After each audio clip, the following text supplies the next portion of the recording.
Hi, everybody. For folks who are joining us online, we're gonna give 1 more minute for people to just settle in the room as people are moving between sessions. And it's wonderful to be here. So we thought we'd pick a topic that was gonna be really easy and not controversial, which is how we got here. The genesis of the idea for this panel was really that there's a lot of screaming both in and about this idea of cancel culture. This is a summit of people who are focused on education. And it felt to me and to many of us like there was an inherent tension between what we know about how people learn and therefore how we bring them into conversations and the way that conversations seem to be happening in the public sphere today. And so we wanted to take time to talk a little bit about what is this thing that's being called cancel culture? Where has it come from? Why is it maybe important? What's important about it and what's working and what's not working? And maybe most importantly, how do we move to the next evolution of having hard conversations in the public sphere? So I want to welcome an amazing group of people who are here with me. Barbara Logan-Smith, who is the Chief Diversity and Equity Officer of Teach for America. It's totally easy to deal with these issues in the schools, I just want you to know. David Glasgow, who is as a professor of law at New York University and you're associate professor, am I getting that right? Adjunct. Yep. Adjunct professor, sorry, of law at New York University Law School, and is the co-author of Say the Right Thing, which is a wonderful book that, at risk of shilling books, I would encourage you to have a look at for just thinking about how to navigate these conversations in the public sphere and sort of, instead of being told what not to do, kind of having a guide for things you can do. Suzanne Nossel, who is the head of the PEN America Center, who has been at the sort of forefront of issues around free speech, particularly in academic environments for a long time, and is also the author of the amazing book, Dare to Speak. And DeAndre Weaver, who is with Digital Promise and is also a former superintendent. And so we are so grateful to have all of you here and to join in this conversation, which I hope will be both we'll be talking at both the policy level, but also pretty personally about how do we think about these issues and navigate our way through them. So maybe I can ask each of you to just kick off a little bit, sharing a bit about yourself and your perspective on the issue. Hey, good morning.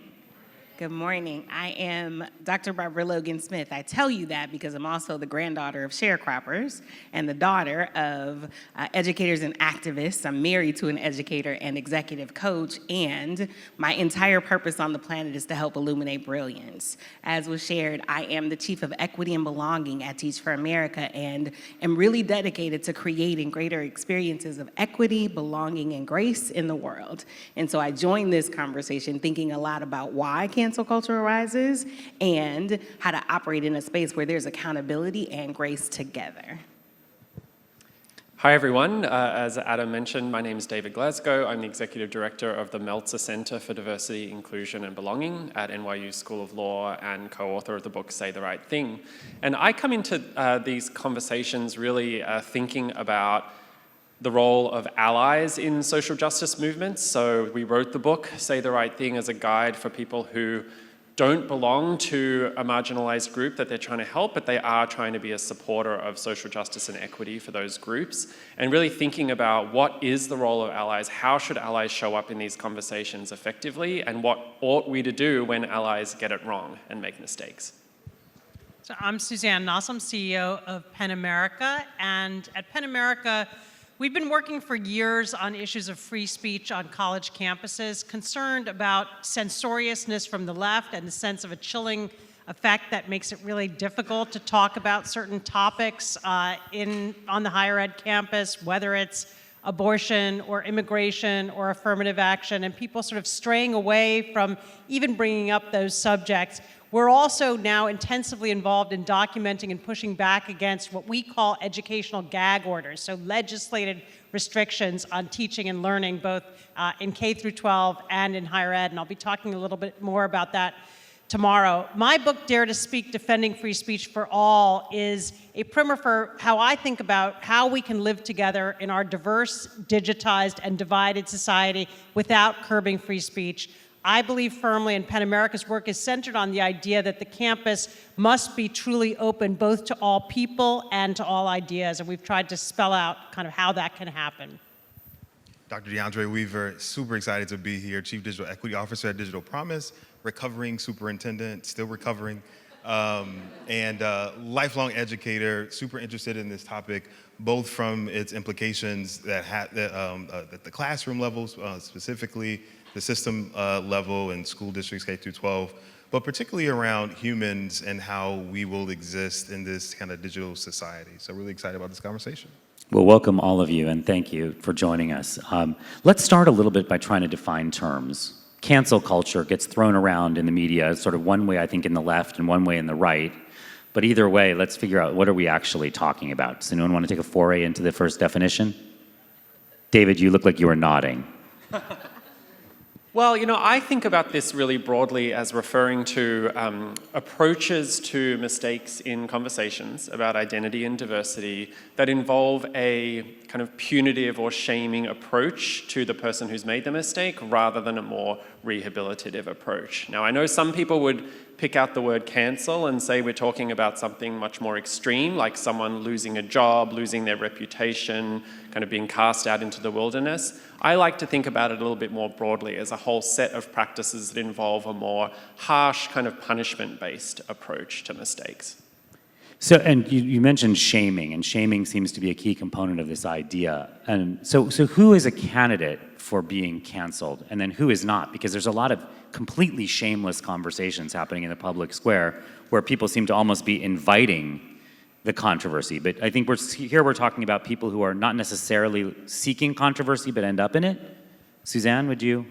Yeah, I talk in my book about a set of principles for how I think we can make free speech work in this pluralistic society. And I begin with ideas like being conscientious with language. The notion that, as we sit here, this is a diverse audience. I don't know who all of you are, where you're from, what your background is, and I have to keep that in mind. I can't speak to you as if I'm, back in New York City and everybody has certain commonalities. I have to be cognizant of who is in the room, that you have a duty of care if you're up on a panel, whether it's the panel like this or you're at the front of a classroom, you've got your own talk show. You have to be alive to what's happening in the world, what the controversial issues are, what the hot buttons are, how particular groups do and don't want to be described. I talk in the book about having to tell my mother at a certain point that the word Oriental was no longer acceptable. And it was something, she had always known. She never thought it was offensive. There were Oriental restaurants. It was like, Mom, no, it doesn't matter. This is how things are now. And you've got to be respectful of how people want to be thought of, how they want to be described, and that's our obligation living in a diverse society. Now, that said, when people try to fulfill that obligation in good faith and they blunder, they make a mistake, they offend someone, it's not to say that they can't be held accountable, but I think we have to be careful and cautious about how we respond to that. We need to look at it in terms of their intent. What is the context? Was this deliberate? Was it willful? Have they, do they do it repeatedly? Or is this something isolated? And what kind of consequence is appropriate? The consequence should be proportionate. It should be commensurate. If you're asking an institution to punish the person, that could have reverberating consequences the next time around when it's perhaps speech you agree with, but that's controversial in someone else's eyes. And once you've set the precedent that an institution can clamp down, that can come back to bite. So it's really interesting when we go back to this question of how it evolved. And I had this moment, and Barbara, I'm going to ask you to think about this with me, where someone who I really like and respect said, oh, this is a great idea for a panel. We should do this. We've got to get back to a time when we speak respectfully to one another. And I was like, well, you mean back to a time when people spoke respectfully to you, right? I don't think we can say that this is a society that has spoken mutually respectfully to everyone. And so what is the difference between this idea of cancel culture versus accountability for speech and accountability for being respectful in speech? Yeah, there's only 30 minutes left in this conversation, y'all. So I'm gonna say some things, but I won't be able to say all the things. But what immediately comes to mind, Adam, is the idea that in some ways, because of the way that power and privilege works, cancel culture has been the answer to the inaccountability of systems and people who've sat in places where they could say and do whatever they wanted without this kind of like, what does it mean to consider other folks and to be sensible and to be reasonable and to recognize that like you actually can't say and do whatever unchecked. And in a world where folks have felt like I don't have the system power, they've said, you know what I can do though? I can talk about this online. You know what I can do though? I can get some other folks to rally with me to hold you accountable. And yet there is a difference between holding folks accountable and disposing of them. There is a difference between holding folks accountable, and this is like the work of Adrienne Marie Brown. How do we not get into this punitive space? How do we not get into this disposable space? How do we recognize that the reality of humanity is we are going to mess up? Just as sure as my name is Barbara, I am going to say something or do something that is offensive, even when I'm not trying to. And what I don't get to do in that moment is talk about my intent. Y'all know me, my heart is good, I wasn't trying, no, I messed up. And so what does it mean to now get in a place of restoration? What does it mean to now get into a place of accountability to say, Adam, actually, I don't know how to make it right based on some formula I learned about how to do an apology. There is a right way to do an apology, but actually, until I talk to you, I don't know what it's actually going to take for you to feel like the things that I have done have restored with you, whatever I put in disarray with what I said or did.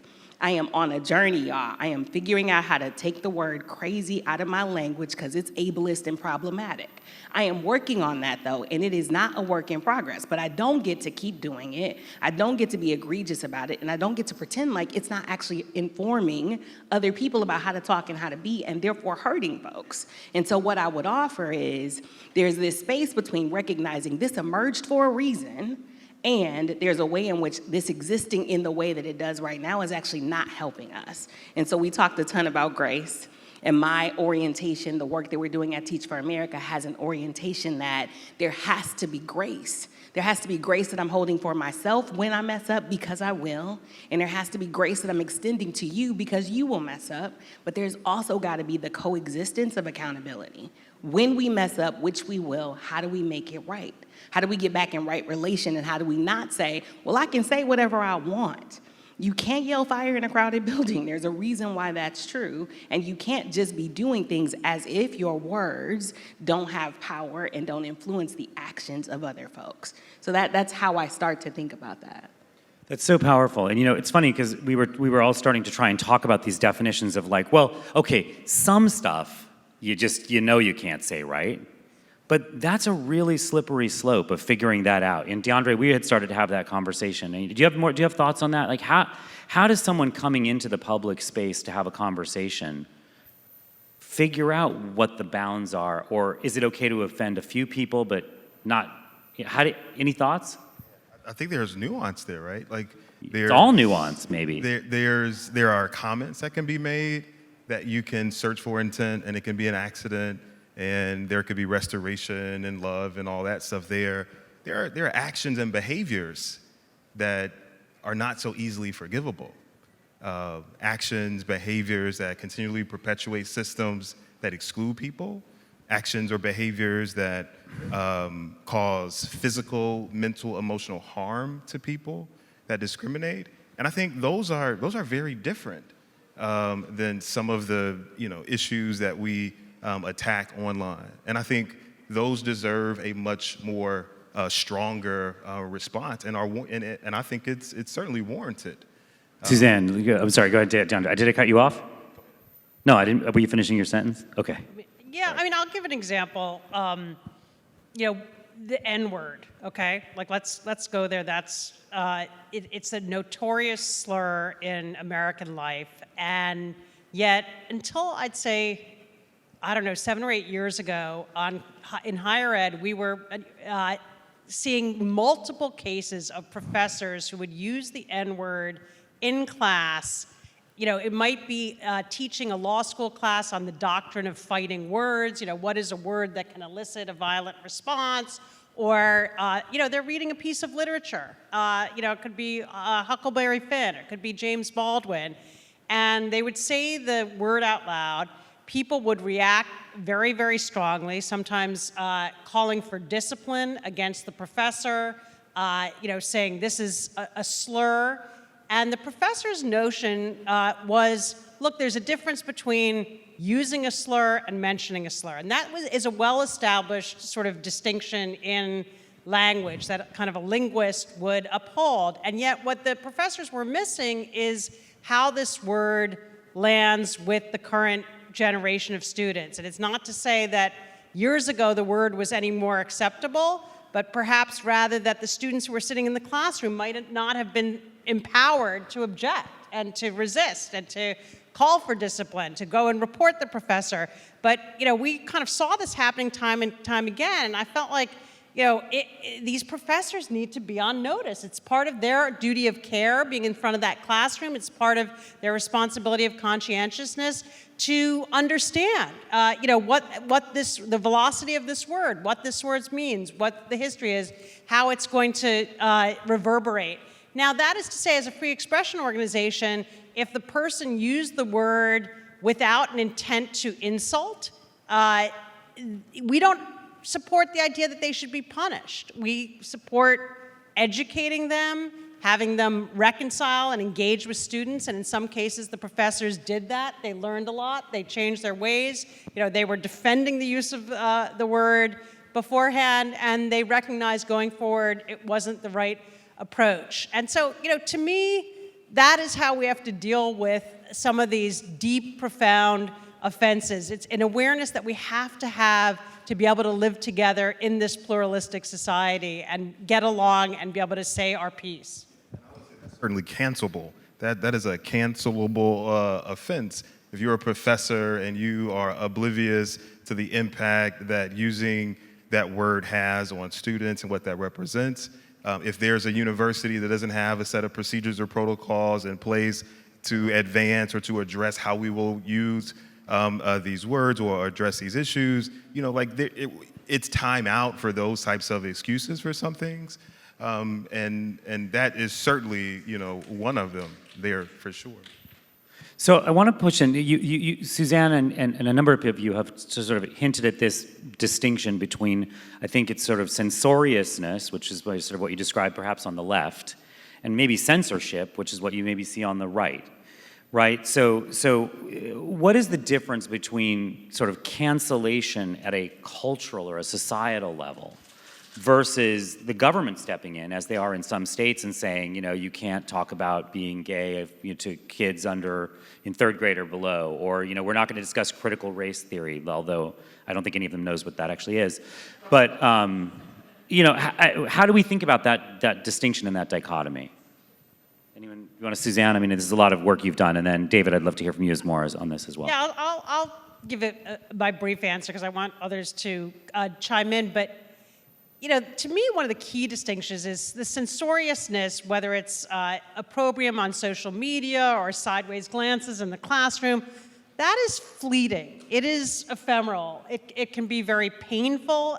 It can have lasting consequences on careers, but it's not institutionalized. When they're passing laws saying that certain subjects cannot be taught in the classroom, certain ideas can't be transmitted, and these laws are worded very vaguely. So it's, in some states it's anything that, might make you feel guilty or bad about yourself. I mean, that has the force of law, the power of the state. It's going to have to eventually be repealed for it to no longer be in place.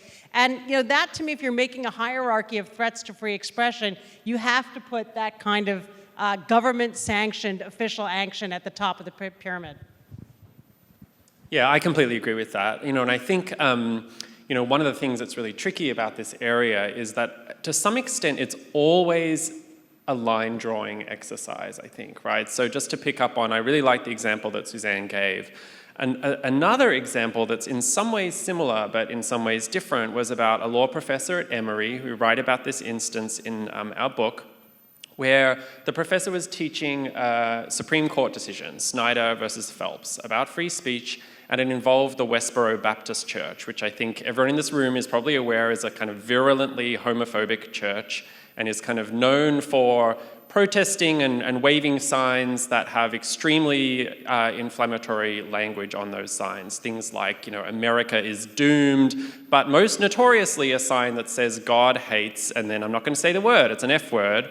The reason I'm not going to say the word is because a professor at Emory was teaching this class about this case and said very casually to the students, this is about the Westboro Baptist Church, they're the God hates, F church, right? And he didn't mean it as a slur in that distinction between using something as a slur versus just using the word that Suzanne was raising. But it did lead to a huge firestorm on campus of students organizing a campus walkout and protest, of writing a kind of letter condemning the professor. This professor was then had colleagues approach him and say things like, you should leave this law school because you clearly don't care about this community. Like, it got quite extreme. And I think to me, now I'm someone who has been on the receiving end of that word many times, sometimes in quite kind of violent, intimidating sort of ways. So I very much understand the sting that slur can have on somebody. But my reaction to that was, wait a second, this professor was not using it as a slur. He was using it to explain this case. I would have preferred to have an approach where, even if you thought that he shouldn't have said it in the classroom, a little bit more grace might have been helpful in that situation. Perhaps meeting with the professor privately to talk to him about why he used the term and what his pedagogical approach was. And so I think in situations like that, what's really fascinating to me is figuring out, where is that line between assuming that we all agree that the N-word is on one side of the line, maybe this word is somewhere else in the line, but what is going on there? And when should we be applying the harsher kind of punishments for speech, and when should we be doing more of a counseling kind of approach?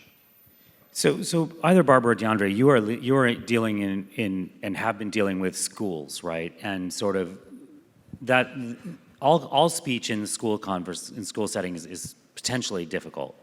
How are you, and Barbara, let me ask you, how are you navigating this with your organization, with all the teachers that you're supporting across the country?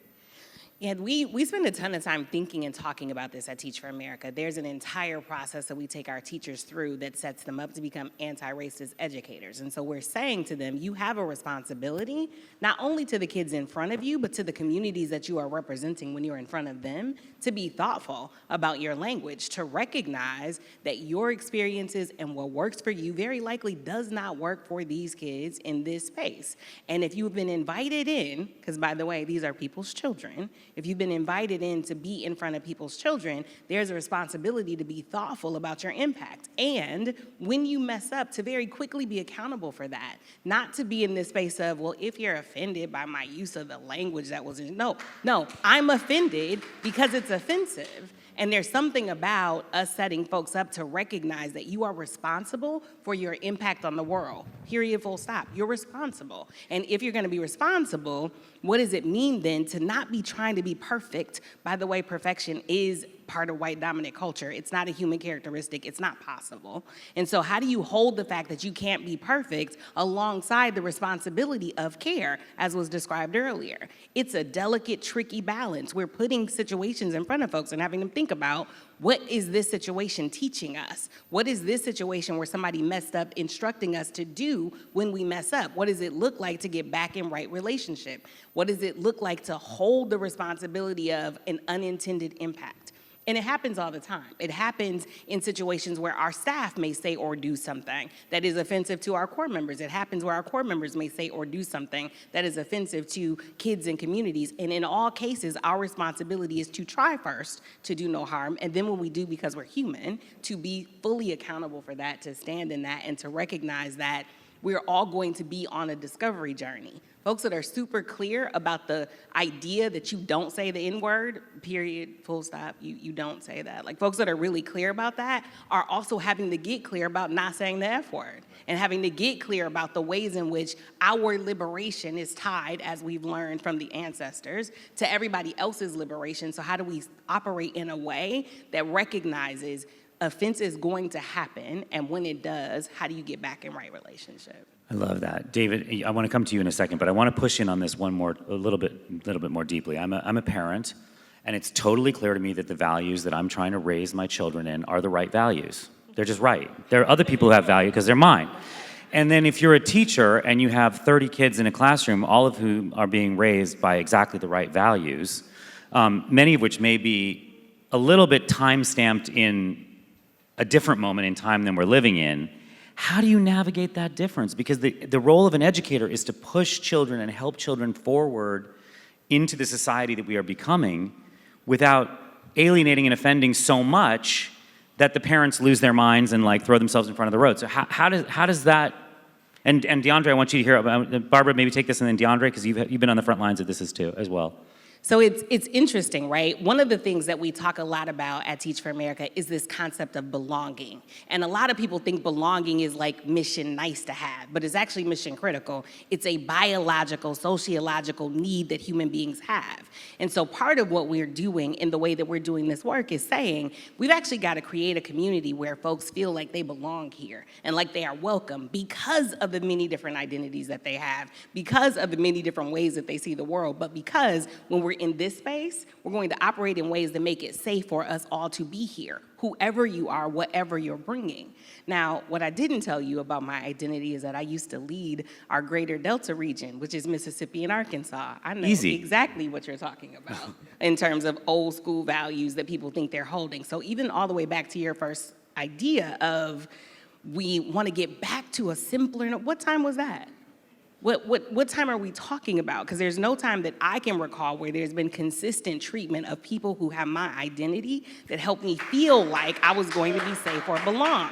And so in a world where that is true, part of what we're saying is you don't have to feel like I'm going to be denouncing your values. You just got to know what I'm going to be doing is making sure every single baby that crosses the threshold of this school feels safe and seen and heard and set up to win in a world that was not defined for them to do that. Like, that's what we're going to be up to. And anything that gets in the way of that is not allowed in this space. And if that means we got to have a hard conversation, Mr. Freed, about your child and what you really believe and how right you are, we're going to have that.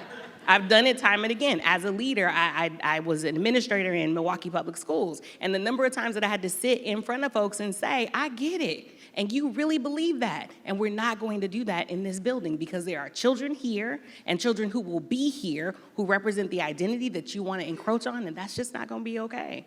They have as much right as your child and every other child to feel seen, supported, celebrated, and set up to win in a world that right now is not designed for them. And I just want to acknowledge how beautiful and how hard that is. That is hard work. Yes. DeAndre, did you want to contribute to this? Plus 15,000. But just slightly add this idea of like helping educators depersonalize and understanding that you don't have to necessarily like agree with other people and their values, but you also shouldn't limit their experience to yours either. And I think that's like a skill, it's a competency that we don't directly teach, especially as we're preparing the workforce to go into public service of other people. It's really hard switching those mental models between what you believe and recognizing that you have to service other people. They're different and they need to belong as well. So I'll just elevate that. So David, I want to go to you. Now let's move through the zone, and you keep wonderfully saying people are imperfect, they will mess up. So let's talk about the mess up moments. How you've talked about, David, moving from a cancel culture to a coaching culture. What does that look like? How do people do that? So this is really about, again, the role of allies, right? So I would never say to someone who has been the target of bias and exclusion, oh, it's your job to coach the person who just had that bias comment against you. I would never say that. But I do think that allies here, meaning people who aren't affected by the comment or the behavior, have a real opportunity here to step in as a coach, because if they don't do it, the end result of that is sometimes that the person who made the mistake is left to kind of stew alone with no support to grow and learn and get better next time.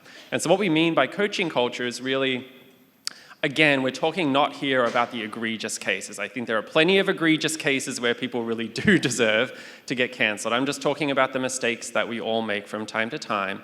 And what a coach would do is approach that person and separate the behavior from the person. So rather than approaching that person with the mentality of, you're a bad person, you were malicious in why you said that or did that, you would focus on the actual behavior and the impact that that behavior had on other people.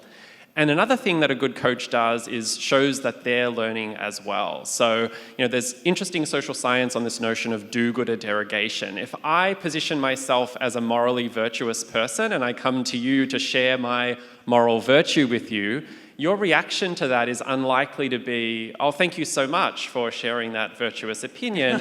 It's more likely to be bringing me down a peg, right? You're not as good as you think you are kind of response. And so one of the ways you can mitigate against that do-gooder derogation is by showing that you also are learning. So you might approach someone and say something like, what you said earlier, wasn't great because, here's the impact that it had on, this group, or here's why I think that, you could have done it in a different way. I have made very similar mistakes in my own life. Here's an example of a time where I didn't realize that, terminology that I was using was out of date. Or here's a time where I hurt somebody, and here's how I learned and grew from that experience. And I hope that next week when I mess up as well, I hope you'll come to me and share your thoughts about that as well so that we can learn together. I think if you approach someone like that, the other person is much more likely to grow from it and much less likely to engage in do-gooder derogation. I love that, and I want to go in on it. So I'm going to pull another example of a moment that I had, which was I'm gay and came out a long time ago, and I was talking to a friend who's been a great ally all along, and we were talking, and she was saying, like, I just think it's, ridiculous that people, how are we still talking about this, and now those trans things, like that's a... And I was like, whoa, And so there is this notion that even for people who feel like they have been on the righteous side of a conversation, that our society is still moving, and it is moving at a pace that many folks have trouble keeping up with. Any advice for how people can just acknowledge that there is no moment when we arrive? That's a hard thing to accept. Like, if our society keeps evolving, we have to keep evolving. Which is hard because as you get older, you want to be like, I got this all sorted out, and I'm going to sit in my armchair. What's the formula, or is there a formula for pushing into and staying into the discomfort of constant evolution? Go ahead, anyone. DeAndre, why don't you go first? I'll just offer one really simple answer to this. It's just like, don't be offensive to other people. Like if someone wants to be referred in some specific way. If something is offensive to someone else, the idea is to learn, right? To build your competency, your understanding about people, and to acknowledge that people are different. And I think there's really been we've normalized this idea that we are all kind of the same in some way, and that difference is not okay, that it's wrong. As we're talking about this idea of cancel culture, I'm thinking about all of the students that are historically and systematically excluded that get canceled every single day in school when their behaviors are not appropriate for the classroom. And the culture model that you just detailed, that doesn't happen at the lowest level, when kids are the most vulnerable. And then we wonder why we have a culture where we cancel other people. We've canceled so many people for years. And I think that's really astonishing right now. Is there a distinction, and I feel like we're about to talk about can we do this for 3 hours? Because I got a lot to say. It feels to me like there's almost cancellation at two levels, because I think what you're talking about is almost the cancellation of someone's humanity in that instance, right? Where there are people who have just been systematically and systemically kind of ignored or pushed down by the society. And then there's also this idea of cancellation, which is really around speech, which is around I said something in the town square that probably correlates, right, to the prior cancellation of people's humanity, but where the punishment is different. And so it's like, how do we find a way to keep lifting people up across the board, but also sort of find frameworks to sort of have language move us forward? Suzanne, I'd say, the way we think about that at PEN America is we do recognize that if certain people are excluded from the discourse, could be by reasons of race or immigration status or gender, that is a loss to the marketplace of ideas, that certain voices are left out. That marketplace is not as robust. If you believe that free speech and open discourse are a catalyst to truth, to innovation, we lose out as a society when people are left out. And so we have programs for incarcerated writers, for them to have a voice in society, for young undocumented immigrants to be able to write and get published. So a whole variety of things to try to open the gates.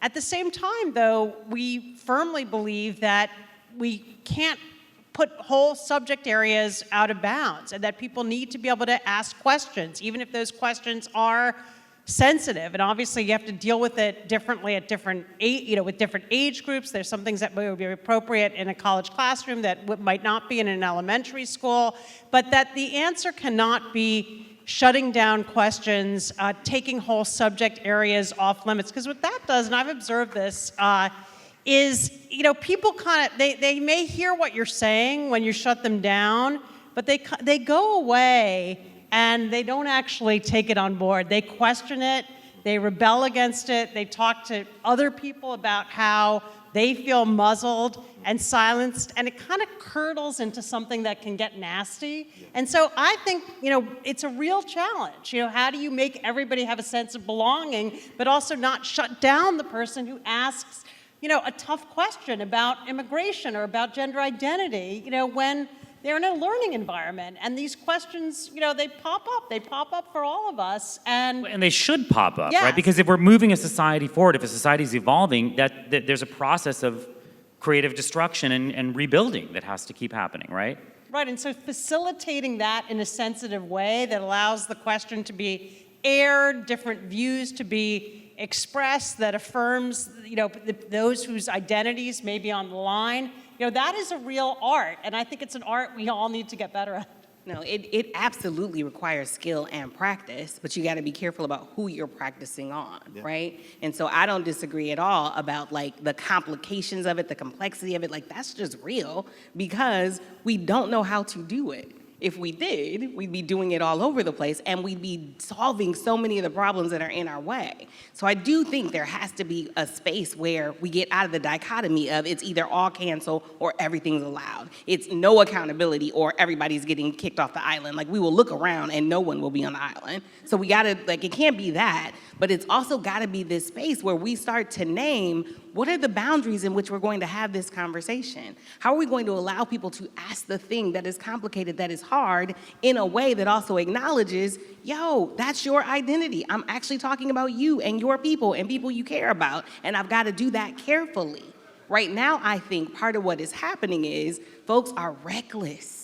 Right. Folks are reckless with their mouths, they're reckless with their actions, and then they don't understand when that recklessness is met with an equal level of reciprocal recklessness to get rid of them. And so I agree with you saying it's complicated, it is not easy, we do not have all the answers, and we gotta create the kind of spaces where we can start to engage and figure these things out together. But the way that we're doing it now doesn't work. And specifically in K-12 schools, because we're banning books and topics, we're not able to get that education. Our students aren't prepared to have those, to have that dialogue, that discussion, and we're just repeating this, cyclical process of being uninformed. Well, and I think I have this worry that, if you take something out of the public square, it doesn't go away. It goes under the public square, right? It goes into the back rooms. And in some ways, I guess it's sharing my own point of view, but I want conversations in the sunlight. And so how do we, so we have maybe a last thought from everybody on advice you would give to all of you who are here and folks who are online and all of us, even to one another, for pushing into the important conversations, but in a way that is done that demonstrates respect and a willingness to acknowledge when you hit the wall or, fumble. DeAndre, do you want to take it first?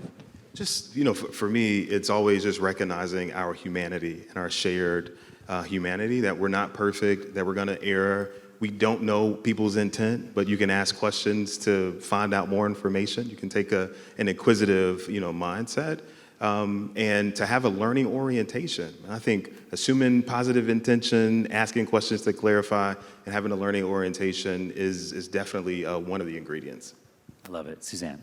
Yeah, something we do at Penn America is we try to convene conversations among people who really disagree on hot button topics. We've done Me Too, and everybody from somebody who thinks, the perpetrators there's no due process and this is unfair and people are being railroaded into guilt, to somebody who thinks that, every touch should be the subject of a separate request for consent. And we've had that conversation. And, when you get reasonable people up on stage, in a format like this, you actually can pick it apart, and people can be in dialogue with one another. They can learn something. You can ferret out where there's some areas of common ground and agreement. You can narrow the differences. And I think we've become afraid to do that as a society. You know, we even here at this wonderful panel, we agree on a lot, and it's terrific. But I think actually pushing into those difficult spaces, engaging, you know, say with staunch conservatives who think cancel culture is run amok and this is an outrage,